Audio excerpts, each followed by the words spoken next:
fierce and fabulous people. I'm here to share with you today the Retro Matte Liquid Lip Colored Lipstick from MAC. Booyah. I've got two colors because, you know, it's expensive and I couldn't buy it all. I've already owned like 500 MAC lipsticks, so I had to kind of reel it in. But I wanted to see what these were like before I invested in more, because I bought quite a few of the ColourPop liquid lipsticks. Not impressed.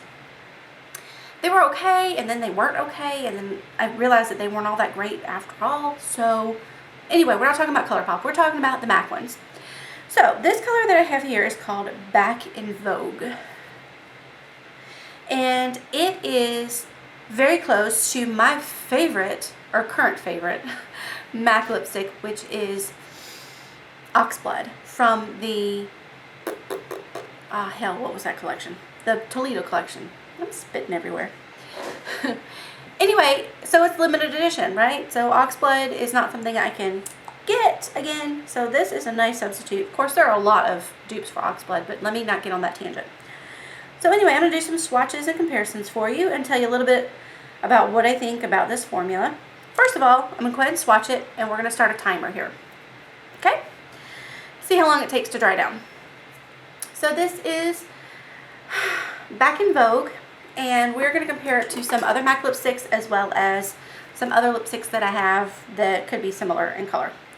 Okay, the first one is Kinda Sexy. You can see right there, Kinda Sexy is a little more muted and a little more pink.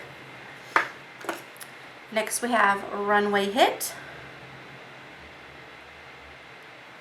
which is a little more vibrant and a little lighter in color.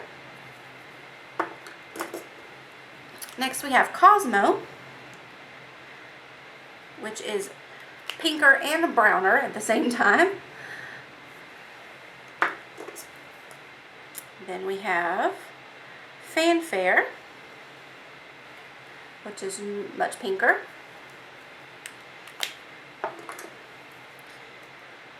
Next we have Ravishing, which is lighter and more orange. So that's the first set of comparisons. I'd say the closest one out of this set is going to be the Kinda Sexy, and which makes sense because Kinda Sexy is kind of my next favorite shade to Oxblood. So I'm going to wipe these off and then start with the next set of comparisons because I have quite a few. Okay, before I do that, we're going to do a quick test here. It's been about a minute and a half, and it is not quite dry yet. Now, keep in mind, I did put on a pretty thick layer for the swatch, so even though I didn't really need it because it's pretty pigmented. So next is Shy Girl, which is much lighter. Then we have Taupe, which is much browner. Taupe. And then I'm going to skip over to the NARS Audacious lipsticks that I have that are close. This is Anita, which is darker and pinker, or at least pinker, if not darker. And Brigitte, which is also pinker, but in a different way than the other. Okay, we are 3 minutes in, so we're going to do another test. Still not quite dry. Still some transfer. And I'll tell you why that's not necessarily a bad thing here in a minute. Okay, next I'm going to try Can from NYX Soft Matte Lip Cream, which is pinker. Then Frida from ColourPop. One of their regular lipsticks, not the liquid. Frida's pinker. Frida is pinker. Brink. Brink is darker and more pink as well. And then finally Button. You could tell I like this kind of shade of lipstick since I have so many that are in this range. Button is lighter and pinker. So that is swatch set number 3. Okay, we are about 4 minutes in, so let's go ahead and do another test. Still not quite dry. So for lip pencil, we're going to try Boldly Bare. It's Boldly Bare, which I believe would be a good pencil to use with it. It is a little pinker, but I mean, it's good enough for a lip pencil. And then finally, the Moxblood, the Oxblood sample. It's right there. So, Oxblood is slightly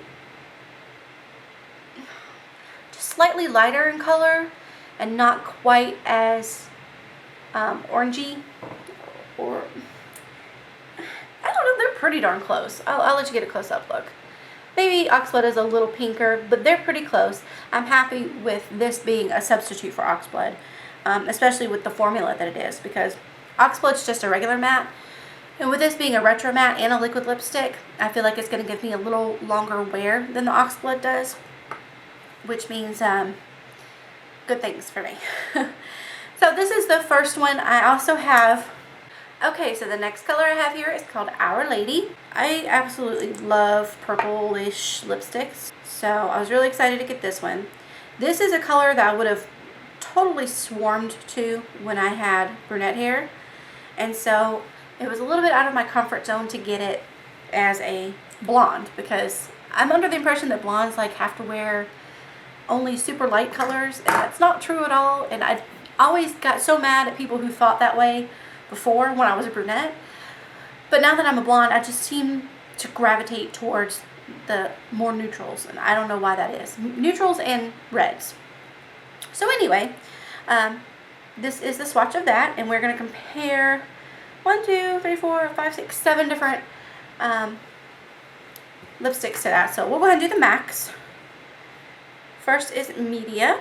Media is a little more reddish, a little more brown, and a little darker. Next is Hang Up, which is lighter, probably mainly because of the formula being a cream sheen, but similar in tone, I'd say.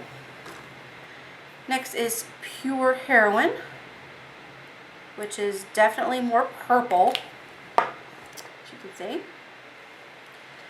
And then we have the Vino liner, which is a little more red, or kind of a lot more red. And then Nightingale liner, which I think either of those, well, really, I'd use the Vino liner probably of those two. So nothing in my collection so far really compares to this, which I kind of like. I'm going to go ahead and throw these other two swatches on here since there's just two. Next is Charlotte by NARS Audacious. It is more red, burgundy in color. And then last but not least, we have Flawless from ColourPop, which is a little more purple and more vivid in color. So those are the comparisons. Now I'll go ahead and do a lip swatch for you, because honestly, I haven't even put it on my lips yet. By the way, the wands on these are pretty cool. It's like a teardrop shaped wand. I'm sure there's an official name for that. I don't know what it's called, but it's pretty cool because I think it's better than the doe foot because it has the like pointy tip where you can get into the smaller areas of your lip, but then the wide part where you can, you know, really apply it quickly. So let's go ahead and put this on. Okay, there you go. And like all dark lipsticks, I always have trouble applying them. It's just it's harder to, especially with my lips. I'm just everywhere. My lips are kind of uneven, and so when I try to use a dark lipstick, it's harder to camouflage the fact that they're uneven without using a lip liner first. So if you're like me and have problems applying darker color lipsticks, I'd go ahead and put the liner down first just to map out where you want to put everything. Because even though these take a little bit longer to dry than some other liquid lipsticks, you don't want to play with them too much because then they do start getting streaky. And the good thing that I've noticed so far from the MAC liquid lipsticks is that as they're drying, as long as you put a fairly even application on, they kind of seem to balance themselves out a little bit as you're moving your lips and it's drying down and it's kind of settling into things. And I think that's a good thing. So, yeah. I hope you all are doing great. I hope you all have a happy new year. And until next time, don't forget to stay fierce and fabulous. Bye.